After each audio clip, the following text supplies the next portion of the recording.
হুমায়ূন আহমেদ এক সাক্ষাৎকারে প্রসঙ্গক্রমে বলেছিলেন, কেউ যখন আমাকে জিজ্ঞেস করে লেখালেখি করে বিপুল অর্থ উপার্জন আপনি কিভাবে করলেন, আমি বলি আমার ছোট মেয়ে বিপাশার কারণে করেছি, এখানে আমার কোনো হাত নেই।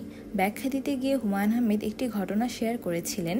শহীদুল্লাহ হলে যখন থাকি তখন একসঙ্গে প্রকাশকদের কাছ থেকে কিছু বড় অঙ্কের টাকা পেয়ে গেলাম, 25 থেকে 30 হাজার টাকা। সেই সময় 25 থেকে 30 হাজার টাকা অনেক টাকা, বই বিক্রির টাকা। তখনও বই লেখা বাবদ অ্যাডভান্স দেওয়া শুরু হয়নি। যেহেতু টাকা পেয়েছি, আমার খুব হাত উসখুস করছিল টাকাটা খরচ করার জন্য। কাজেই করলাম কি, গুলতেকিন এবং বাচ্চাদের নিয়ে গেলাম ইন্ডিয়াতে। এই টাকা শেষ না হওয়া পর্যন্ত দেশ ভ্রমণ হবে, এই হলো পরিকল্পনা। প্রথমে গেলাম নেপালে। নেপাল থেকে দিল্লি, ভাবলাম এত কাছে যখন এলাম মরুভূমি দেখে যাই। জয়সলমীরের উদ্দেশ্যে রওনা হলাম। জয়সলমীরের পথে পড়ল আজমির শরীফ।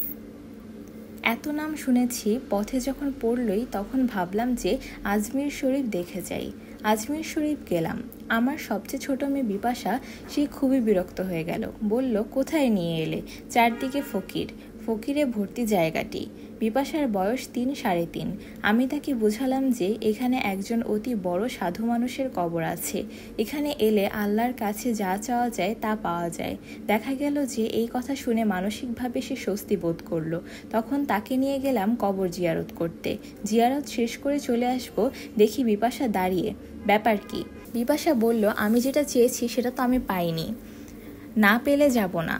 আমি বললাম, মা তুমি কি চেয়েছো? বিপাশা বলল, আল্লাহর কাছে আমি 1000 বস্তা টাকা চেয়েছি, এই টাকা না পাওয়া পর্যন্ত এখান থেকে আমি যাব না। কবরস্থানের পাশে রেলিংটা ধরে সে ঠায় দাঁড়িয়ে রইল। আমি ও তার মা তাকে নিয়ে টানাটানি করতে লাগলাম। এদিকে বাংলা ভাষাভাষী কিছু লোক ছিল, তারা খুবই মজা পেয়ে গেল।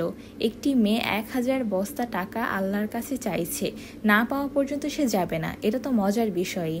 তখন বিপাশাকে বোঝালাম যে এখন টাকাটা পেলে বরং সমস্যা হবে, এতগুলো টাকা দেশে নিয়ে যেতে হবে।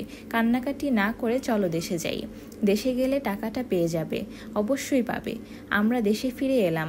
আসার পরপরই জলের মতো হু হু করে টাকা আসতে লাগলো। বিশেষ দ্রষ্টব্য, এই লেখক মাজারের ভক্ত বা বিশ্বাসী অবিশ্বাসী কোনো কিছু প্রমাণ করেনি, তিনি শুধু তার জীবনের একটি ঘটনা শেয়ার করেছিলেন। তাই এই নিয়ে তিনি শিরক অথবা অনেক সোয়াবের কাজ করছে এই ধরনের জাজমেন্টাল না হই।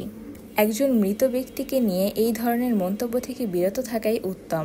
আল্লাহ আমাদেরকে কারো ব্যাপারে রায় দেওয়ার কথা বলেনি। বিচার যিনি করবেন তার হাতেই আমরা ছেড়ে দিই। মানুষ নিজের সম্পর্কে যা জানে তা সে নয়, অন্য সম্পর্কে যা ভাবে আসলেই মানুষ তা নিজে।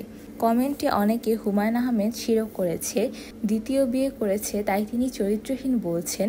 সেক্ষেত্রে আপনারা নিজেরাই তো গীবত করে চলেছেন। অন্যদের দোষগুলোর দিকে না তাকিয়ে নিজের দিকে নজর দিন। শেষ বিচারে হুমায়ূন আহমেদ কেন দ্বিতীয় বিয়ে করেছে, মাজারে গিয়েছে, তার জন্য আপনার কাছে হিসাব চাওয়া হবে না, আপনাকে আপনার কর্মের জন্য হিসাব দিতে হবে। তাই অন্যের হিসাব না মিলিয়ে নিজেরটা মিলানো বুদ্ধিমানের কাজ হবে। একটু শুনুন। চ্যানেল ড্রিম নিজে মন্তব্য করে না, বাস্তবতা তুলে ধরে শুধু। ভিডিওটি ভালো লাগলে শেয়ার এবং চ্যানেলটি সাবস্ক্রাইব করুন।